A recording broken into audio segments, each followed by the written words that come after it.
Вие знаехте ли за тези проекти, за построяването на тези 104 постройки? Виждали ли сте ги и давали ли сте разрешение за тези строежи?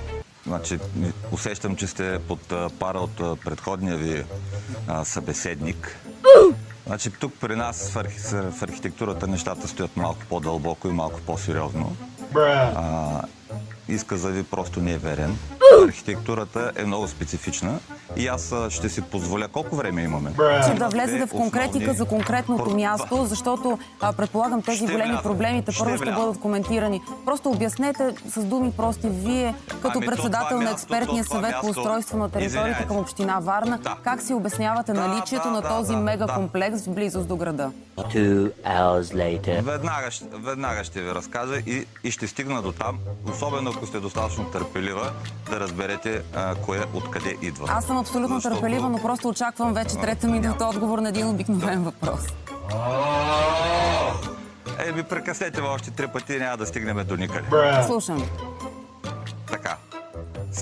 Стана ли ясно сега, че ако искате по нормален начин да строите, ще ви е много сложно на територията на община Варна? Моля ви, пуснете тази картинка, която ви изпратих. Имаме 3 картинки, по които ще обсъждаме. Първата картинка. Удобно ли? Да, ние пускаме картинките, но може да отговорете ми на въпроса защо е бил построен и как е бил построен този комплекс от 104 къщи. 2 hours later. Така. Значи, нека да стане ясно с какво се занимавам аз и дали мога да ви отговоря на този въпрос. Ако не можете, просто кажете и да продължа с други въпроси.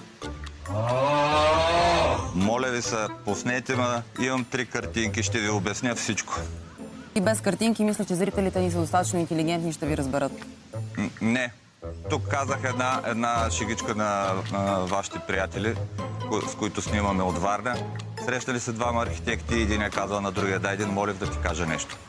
Добре, господине, този разговор не върви на никъде. Вече говорим 5 минути и не казвам абсолютно нищо. Разбра ви. Кажете според вас с този строеж какво трябва да се случи от тук насетне? Не, нищо не сте разбрали.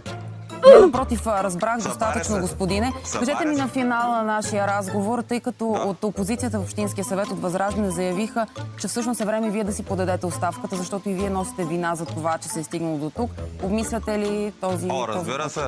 Значи, вие сте за 6-та, която ми иска оставката. Аз не ви искам оставката, аз спирам искането на оставката от общинските съветници. Аз оставката не ви я искам, не ми е това работа. Добре. Значи това е за 6-ти път.